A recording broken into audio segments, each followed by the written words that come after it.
This is the examination of the hidden human condition. You're listening to the Hidden Killers Podcast. This is the Hidden Killers Podcast with Tony Bruschi. We are talking with former federal prosecutor and attorney Eric Faddis about Rex Heuermann today. We've obviously learned a lot about him in the last 2 weeks, including his alleged affinity for sex workers. We're hearing more and more stories from surviving sex workers who I'm guessing look back going, wow, that could have been me. But a lot of people have had encounters allegedly with Heuermann. Do you think we're going to continue to see that sort of trend continue? And I also wonder if there were a lot of red flags that these individuals had, but they simply couldn't speak out about because, number one, the industry that they're in not being exactly legal, and then number two, people just not taking someone seriously simply because of what they are involved in. Yeah, as you said, we've learned a lot about this, and at least according to the allegations, and things are still developing, it appears that this is Rex Heuermann's modus operandi. Yep. He targets the most vulnerable folks that he can, in this case, alleged sex workers, in large part because there is a culture of silence around that scene. Like you said, it's illegal in most states, and these folks don't often go to the police and say, hey, I was about to engage in sex work when an individual got violent with me. Historically, these folks are subject to violence, degradation, and homicide, and as well as sexual assault and everything else. And it seems fitting that Rex Heuermann allegedly selected these people as his victims because he thought it would be less likely that he would be caught.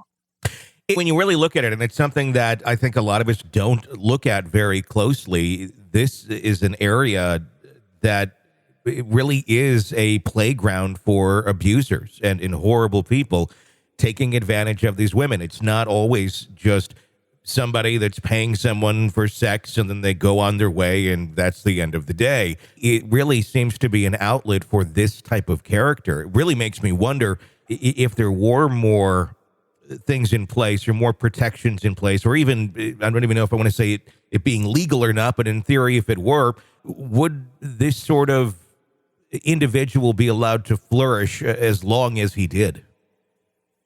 A good question, because like I said, a lot of these folks don't want to come forward and report when they see something problematic in a John who's trying to pick them up, because they themselves, the sex worker, doesn't want to get caught. Perhaps if there were more resources in place, more safe harbor laws, maybe something that would insulate these sex workers from criminal consequences if they came forward with helpful tips to the police to try and stop these predators. I just wonder if having something like that in place could potentially limit or prevent this sort of horrible repeat tragedy that's being alleged against Rex Heuermann, the Long Island serial killer. What can be done? Like, speaking from your own expertise, is there any sort of protections? Let's say a sex worker came up to you and said, look, this was really weird, this encounter that I had. I think someone should know about it, or I want to press charges because I was abused or violated in some way, shape, or form. Can that be done? Is that ever done? And how would a court look at that, considering the nature of the relationship between the abuser and the person doing the abuse? Yeah, I wonder if it's almost the sex worker industry analogous to the drug scene. Like here in Colorado, for example, people, when they're using drugs, they often don't want to call the cops if something is going wrong because they don't want to get in trouble.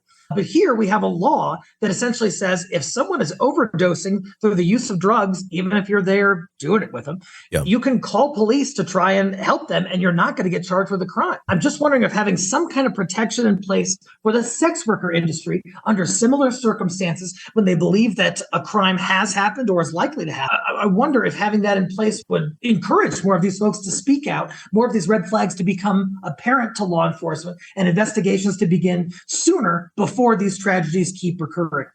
This is an examination of the hidden human condition. This is the Hidden Killers Podcast with Tony Bruschi.